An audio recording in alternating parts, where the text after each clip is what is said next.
నమస్కారం ఏసీటీ వార్తలకు స్వాగతం। ఈ రోజు ఏసీటీ వార్తల్లోని ముఖ్యాంశాలు।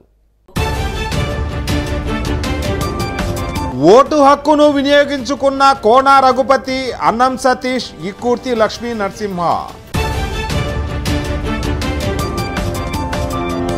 ఓటు హక్కును అందరూ వినియోగించుకోవాలి। ప్రజాస్వామ్యం 10 కాలాల పాటు పరిడవిల్లాలి। భారత ప్రభుత్వ సంయుక్త కార్యదర్శి వేముల ఏలియా అభిప్రాయం। ఓటర్లలో మంచి ఉత్సాహం। తెలుగుదేశం విజయానికి ఇదే సంకేతం। వేగేశ్వర నరేంద్ర వర్మ। ప్రజాస్వామ్యంలో ప్రతి ఒక్కరూ ఓటింగ్లో పాల్గొనాలి। ఓటింగ్లో పాల్గొన్న ముప్పలేని శేషగిరిరావు కుటుంబం।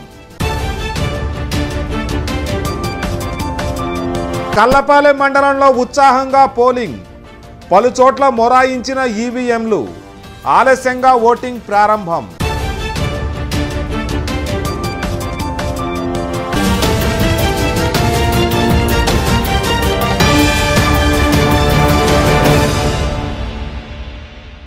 కర్లపాలెం మండలంలో గురువారం ఉదయం నుండే పలు పోలింగ్ కేంద్రాల వద్ద ఓటర్లు బారులు తీరారు। కర్లపాలెం ఎంవి రాజుపాలెం, ఉర్దూ స్కూలు, గణపవరం రోడ్డులోని పలు పోలింగ్ బూత్లలో ఓటు హక్కును వినియోగించుకున్నారు।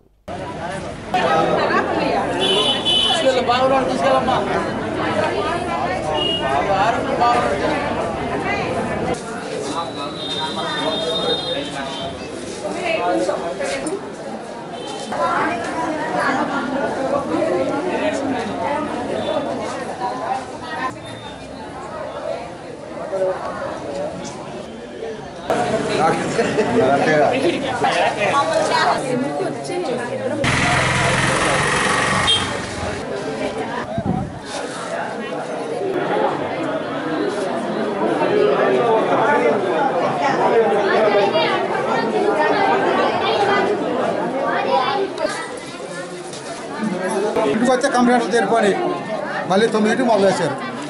ఇప్పుడే మొదలైంది, బాగా ఖర్చు అయిపోయింది ఓటింగ్। చాలా ప్రశాంతంగా జరుగుతుందండి। యువత ఎక్కువ మంది పోలింగ్ బూత్ దగ్గర కనబడుతున్నారు। మాకైతే చాలా ఆశాజనకంగా కనిపిస్తూ ఉంది। మే 23న జనసేన జెండా రాష్ట్రం మీద ఎగరబోతుంది అనిపిస్తూ ఉంది। కాకపోతే అంత ప్రశాంతంగా జరుగుతుంది। నిజంగా ఈ ఎన్నికల సంఘం వారిని కూడా అప్రిషియేట్ చేయాలి। కాకపోతే పోలీస్ డిపార్ట్మెంట్ కొన్ని కాదు, అసలు అన్ని బూతుల దగ్గర వీళ్ళు రిక్వెస్ట్ చేసిన దానికంటే తక్కువ ఫోర్స్ పంపించారు। ఒకరికొకరినే కానిస్టేబుల్ని పంపించారు। 5-6 బూతులు ఉన్న దగ్గర కూడా 2-3 ఉన్నారు। అది కొంచెం వాళ్ళు రెక్టిఫై చేసుకుంటే బాగుంది అనిపిస్తుంది। వాళ్ళు చెప్పినా కూడా మేము మా దగ్గర ఫోర్స్ లేదు అనేది సమాధానంగా వస్తుంది। ఇది కొంచెం రెక్టిఫై అవ్వాల్సిన సమస్య అండి। ఎందుకంటే పెద్ద పెద్ద బూతులు 5-6 బూతులు ఉన్న దగ్గర కూడా 1-2 కానిస్టేబుల్స్ అనేది కరెక్ట్ కాదు అనేది మేము అనుకుంటున్నాము। కొంచెం ఆర్ఓ గారి దృష్టికి తీసుకెళ్ళాము, డిఎస్పీ గారి దృష్టికి కూడా తీసుకెళ్ళాము। కొంచెం వాళ్ళు పాజిటివ్గా రియాక్ట్ అయ్యి కొంచెం బాగుండేది। సెంట్రల్ ఫోర్స్ ఏమీ లేకుండా ఉంది, ఓన్లీ కానిస్టేబుల్స్ని, హోంగార్డ్స్ని పంపించారు। ఇది మాత్రం కొంచెం బాపట్ల మున్సిపల్ హై స్కూల్లో ఓటర్లు తీవ్ర ఇబ్బందులు పడ్డారు। ఒక క్రమ పద్ధతిలో ఓటు హక్కు వినియోగించుకునే అవకాశం లేకుండా చేశారని అధికారులపై మండిపడ్డారు।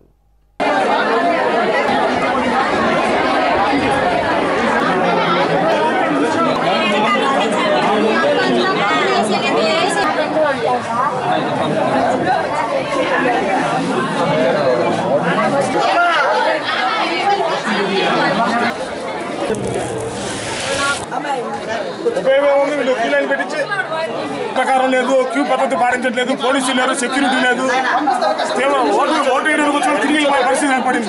మరి అధికారులు ఏం చేస్తారో అర్థం కావట్లేదు। ప్రతి ఒక్కరు ఓటు వినియోగించుకోమంటున్నారు। ఓటు వినియోగించుకుంటే ఇదేనా? చూడండి, శృంగారపురం వాళ్ళు ఎంత లైన్లో ఉన్నారు, కానీ ఇక్కడ క్యూ పద్ధతిలో పాటించే పద్ధతి లేదు। ఇక్కడ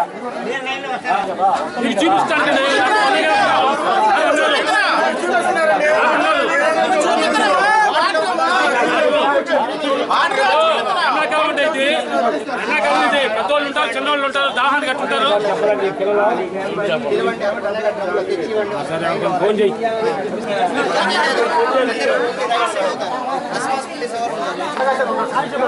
కానిస్టేబుల్ లేరండి, మ్యాన్ పవర్ లేదు, ఒక కానిస్టేబుల్ ఏం చేస్తారు?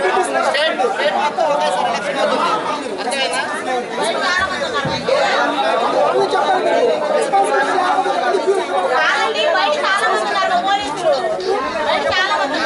వాళ్ళకి వాళ్ళు ఇక్కడ పోలీస్ స్టేషన్ దగ్గర ఉన్న వాళ్ళు వాటర్ లేదు అసలు, డ్రమ్ములు పెట్టారు కానీ వాటర్ లేకుండా చేశారు. వాటర్ లేదు ఇక్కడ, ఇది లేదు సార్, లైన్ వాటర్ ఫెసిలిటీ లేవు, పెద్దవాళ్ళం అల్లాడిపోతున్నారు ఎండకి. ఈ ఓటు పోలింగ్ వచ్చి లేట్ అవుతుంది సార్. ఇక్కడ ఇట్లయితే ఎంత పోలింగ్ అవుతుంది? 30% కూడా పోలింగ్ కాదు. అది మా వాటర్ ప్రాబ్లం. ఉదయం 8 వచ్చాం, ఇంతవరకు గేట్ కాడికి వెళ్ళలేదు. తిరుపతి దేవస్థానంలో కూడా ఎంత ఉండదేమో ఎవరండి ఇటువంటి సిబ్బందిని పెడితే ఇంట్లో 2 రోజులు పడుతుంది ఎలక్షన్ అయ్యేపాటికి. రాసేవాళ్ళు సర్లేదు,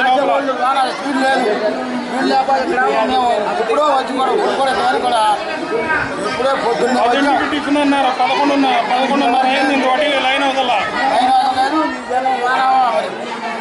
లేదు అసలు, ఇంట్లో బాగాలేదు, టిఫిన్ కూడా చేయలేదు. మేము ఎంత నీరసంగా అవుతున్నాం, ఆరోగ్యం తక్కువగా ఉండేవాళ్ళం. బాపట్ల బెస్తపాలెంలో తెలుగుదేశం నాయకులు ముప్పలనేని శేషగిరిరావు కుటుంబ సభ్యులు ఓటు హక్కును వినియోగించుకున్నారు. ఈ సందర్భంగా ముప్పలనేని మాట్లాడుతూ ప్రజాస్వామ్యంలో ఎంతో చక్కగా పోలింగ్ విధానం జరుగుతుందని తెలిపారు.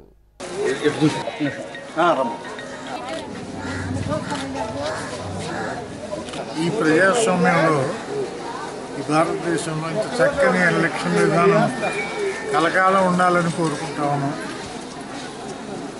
ఈ ప్రజాస్వామ్యం అయినటువంటి ఈ విధానానికి ప్రజలందరూ కూడా ఎల్లప్పుడూ తోడ్పాటు ఇచ్చి సరైన ప్రజలను ఎన్నుకుంటారని ఆశిస్తున్నాం. ప్రజలందరూ చాలా సుస్థిరంగా నమ్మకంగా ఉంటున్నారు.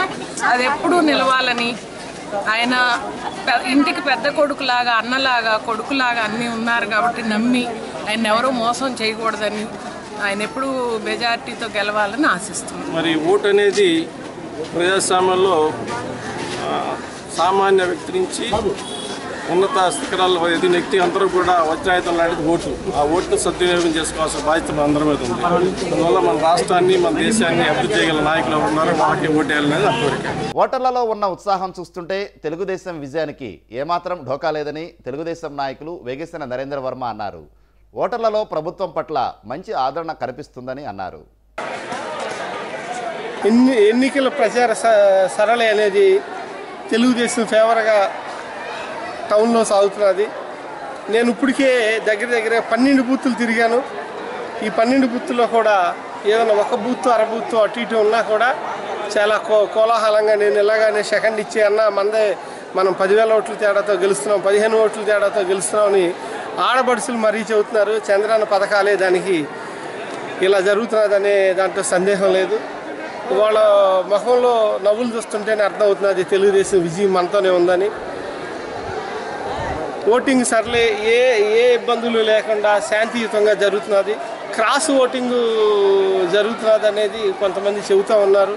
ఆ క్రాస్ ఓటింగ్ విధానంలో ఎవరికి ఎటు పడతాయి అనేది కొన్ని పార్లమెంటు ముందల తర్వాత, కొన్ని అసెంబ్లీ తర్వాత లోపలికి వెళ్ళాక వే ఆఫ్ చుట్టూ తిరిగే కార్యక్రమంలో ఫస్ట్ పార్లమెంటు బూత్, తర్వాత అసెంబ్లీ బూత్తులు పెట్టారు. దానివల్ల తెలుగుదేశం వాళ్ళు ఆవేశంగా వెళ్ళిపోయి గబక్కనే పార్లమెంట్లో గుద్దేసి తర్వాత ఇటు వచ్చేసి వేరే గుర్తుల మీద వేసే పరిస్థితులు కూడా కనపడుతున్నది. అటువంటిది లేకుండా అందరినీ యాక్టివేట్ చేయండి. మన వాళ్ళందరూ ఇక్కడుండి పార్లమెంటు ముందల తర్వాత బూతుల లోపల ఏంటంటో కనుక్కుని పార్లమెంటు ఈవీఎం ముందలుంటే అది ఎవరికి ఓటేసుకోవాలి, ఇది ఎవరికి ఓటేసుకోవాలి అనేది మీకు చెప్పండి ఏదేంటని. 2 గుర్తులు తెలుగుదేశానికి పడాల్సిందేనని చెప్పండి. లేదంటే క్రాస్ ఓటింగ్లో మనం నష్టపోయే పరిస్థితి ఉందని నాకు అనిపిస్తూ ఉంది. ఎవరు ఎంత పెద్ద హోదాల్లో ఉన్నా ఓటు హక్కును మాత్రం విస్మరించరాదని భారత ప్రభుత్వ సంయుక్త కార్యదర్శి వేముల ఏలియా అభిప్రాయపడ్డారు. ఆయన సొంత ఊరు బాపట్లలో ఆమె సతీమణి మమతతో కలిసి ఓటు హక్కును వినియోగించుకున్నారు. ఏ దేశంలో ఏ పరిస్థితులు ఉన్నా, ఎంత పెద్దవాళ్ళు అయినా, ఐఏఎస్ ఐపీఎస్ అధికారులు ఎవరైనా కావచ్చు, చేసిన ఉండొచ్చు. ప్రతి 5 సంవత్సరాలు మీకు ఎక్కడైతే పుట్టారో ఆ ఊరిలో మీ ఓటు వేసుకొని నిజమైన ప్రజాప్రతినిధిని గెలిపించుకొని ఒక చక్కని ప్రభుత్వం ఏర్పాటు చేసి నాకు పిలిపిస్తున్నాను. ఢిల్లీలో పనిచేస్తున్నాం సీనియర్ అధికారిగా, హైదరాబాద్ వచ్చాం, తెలంగాణ నుంచి నా సొంత ఊరిలో ఓటు నమోదు చేసుకున్నాను. నా మిస్సెస్తో పాటు బాబు కూడా ఓటు నమోదు చేసేసరికి ఆన్లైన్లో దొరకలేదు. లాస్ట్ రోజు బాబుని తీసుకొచ్చాను. ఆ రోజు ఆ సిస్టమ్ పనిచేయక ఆ రోజు ఏమైందంటే వాళ్ళు బాబు ఓటు ఆ లిస్టులో కనపడలేదు. కనుకనే సుమారు 1980-91 నుంచి బాబు స్థిర నివాసం ఏర్పాటు చేసుకున్నాము. ప్రచారం ఓటు వేస్తూ ఉంటాం. అందరూ ఓటు వేయాలి. చదువుకున్న వాళ్ళు, మేధావులు వీళ్ళేం చేస్తారంటే టీవీలో, మీడియాలో కొన్నిసార్లు ఉపన్యాసాలు ఇస్తారు, వర్క్షాప్ పనిచేస్తారు. ఓటు వేసే రోజు మిస్ అవుతూ ఉంటారు.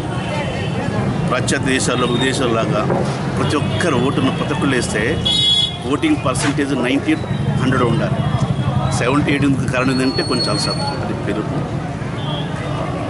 అది ఒక మన భారతదేశంలో చిన్న ఇబ్బందికరమైన పరిస్థితి. మీ మీడియా వాడు కూడా అందరిని ఎంకరేజ్ చేయాలి, అందరికి పిలుపునివ్వాలి, అందరూ బట్టి ఓట్ చేయాలి. ఎవరు ఓటేస్తున్నది వ్యక్తిగతం, అది నేను ప్రశ్నించను, దాన్ని క్వశ్చన్ చేసే అధికారం నాకు లేదు. ఓటు మాత్రం ఖచ్చితంగా వేయని మాత్రం పిలిపిస్తాను. బాపట్ల పట్టణంలో పలు వార్డుల్లో ఎన్నికల పోలింగ్ సాయంత్రం 6 గంటల వరకు కొనసాగింది. తెలుగుదేశం పార్టీ అభ్యర్థి అన్నం సతీష్, వైసీపీ అభ్యర్థి కోన రఘుపతి, జనసేన పార్టీ అభ్యర్థి ఇక్కుర్తి లక్ష్మీ నరసింహ తమ ఓటు హక్కును వినియోగించుకున్నారు. సార్వత్రిక ఎన్నికల పోలింగ్ బాపట్ల నియోజకవర్గంలో ప్రశాంతంగా జరిగింది. బాపట్ల పట్టణం మండలాల్లో కర్లపాలెం, పిట్లవానిపాలెం మండలాల్లో ఓటు హక్కును వినియోగించుకున్నారు.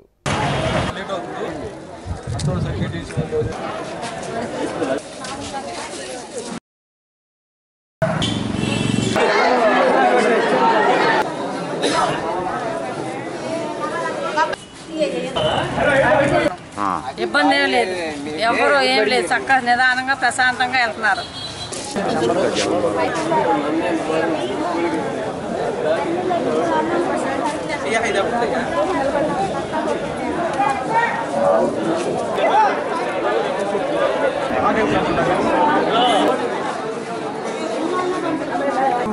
ఎన్నికలు ఓటింగ్ కూడా బాగానే సాగుతుంది. ప్రారంభం నుంచే ఆడవాళ్ళు కూడా పనులు మానుకొని ఇంట్లో వచ్చేస్తున్నారు. బాగానే ఓటింగ్ బహుశా ఈసారి బాగా ఉండొచ్చు. పూర్తిగా ఓటర్స్ చాలా ఇంట్రెస్ట్గా ఉన్నారు. ఓటు వేయాలనే ఉద్దేశంతో పెద్ద వాళ్ళు కూడా వస్తున్నారు. ఇప్పటి వరకు బాగానే వస్తున్నారు, ఖాళీ లేదు, ఎక్కడ బాగానే ఉన్నాయి. సంబంధించి అసెంబ్లీ, పార్లమెంట్ ఎలక్షన్ సంబంధించి ప్రజలు చాలా యాక్టివ్గా ఓటు చేయడానికి ముందుకు వస్తున్నారు. ఈ ఓటింగ్ చేయడానికి సంబంధించినటువంటి ప్రజలకు ఎలాంటి ఇబ్బంది కలగకుండా డిఎస్పీ గారు, ఎస్పీ గారి ఆధ్వర్యంలో కట్టుదిట్టమైనటువంటి భద్రతా సిబ్బందిని ఏర్పాటు చేయడం జరిగింది. ఎలాంటి అవాంఛనీయ సంఘటనలు జరగకుండా ఇప్పటి వరకు బాపట్ల పట్టణంలో ప్రశాంతంగా ఓటింగ్ జరుగుతుంది. ముందు కూడా ఉన్నటువంటి టయాన్ని ఓటర్ సద్వినియోగం చేసుకుంటారని. చాలా బాగుందండి, ఎక్కడ ఎటువంటి ఇబ్బందులు ఏం గొడవలు ఏం లేవు. సార్వత్రిక ఎన్నికల పోలింగ్ సమరం బాపట్ల నియోజకవర్గంలో ఉత్సాహపూరితంగా జరుగుతుంది.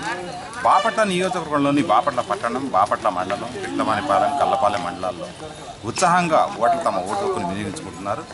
సుమారు 1,83,000 ఓట్లు ఉన్న బాపట్ల నియోజకవర్గంలో 202 పోలింగ్ కేంద్రాలను ఏర్పాటు చేశారు. చాలా చోట్ల ఈరోజు ఉదయం నుంచి ఈవీఎంలు మొరాయించడంతో కొన్ని చోట్ల ఆలస్యంగా ఈ పోలింగ్ జరిగింది. కల్లపాలెం మండలం పాతనందాయపాలెం గ్రామంలో చాలాసేపు ఉదయం 10 గంటల వరకు కూడా పోలింగ్ను మొరాయించడంతో అక్కడ చాలా ఆలస్యంగా అక్కడ పోలింగ్ జరిగింది. ఇదే విధంగా పరిస్థితి చాలా చోట్ల కల్లపాలెం మండలంలో ఎదురైంది. అదేవిధంగా పిట్లవానిపాలెం మండలంలోని పిట్లవానిపాలెం, చందోలు తదితర ప్రాంతాల్లో కూడా కొన్ని చోట్ల ఈవీఎంలు మొరాయించడంతో ఈ ఓటర్లు చాలా ఇబ్బందుకు గురయ్యారు.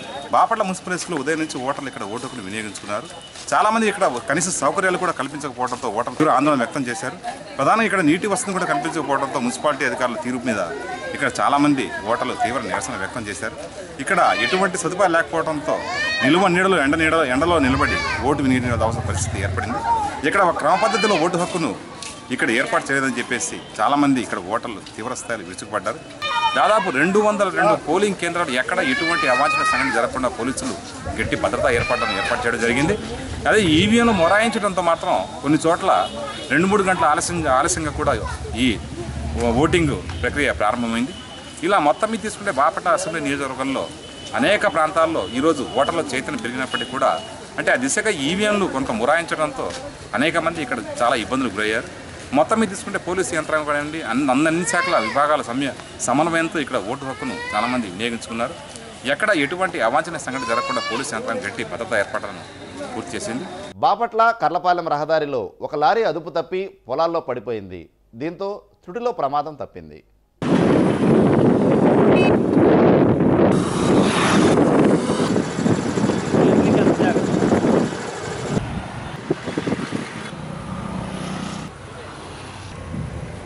ఏసీటీ వార్తలు ముగించే ముందు ముఖ్యాంశాలు మరోసారి. ఓటు హక్కును వినియోగించుకున్న కోన రఘుపతి, అన్నం సతీష్, ఇక్కూర్తి లక్ష్మీ నరసింహ. ఓటు హక్కును అందరూ వినియోగించుకోవాలి. ప్రజాస్వామ్యం 10 కాలాల పాటు పరిడవిల్లాలి. భారత ప్రభుత్వ సంయుక్త కార్యదర్శి వేముల ఏలియా అభిప్రాయం. ఓటర్లలో మంచి ఉత్సాహం. తెలుగుదేశం విజయానికి ఇదే సంకేతం. వేగేశ్వర నరేంద్ర వర్మ. ప్రజాస్వామ్యంలో ప్రతి ఒక్కరూ ఓటింగ్లో పాల్గొనాలి. ఓటింగ్లో పాల్గొన్న ముప్పలేని శేషగిరిరావు కుటుంబం. కల్లపాలెం మండలంలో ఉత్సాహంగా పోలింగ్. పలు చోట్ల మొరాయించిన ఈవీఎంలు. ఆలస్యంగా ఓటింగ్ ప్రారంభం.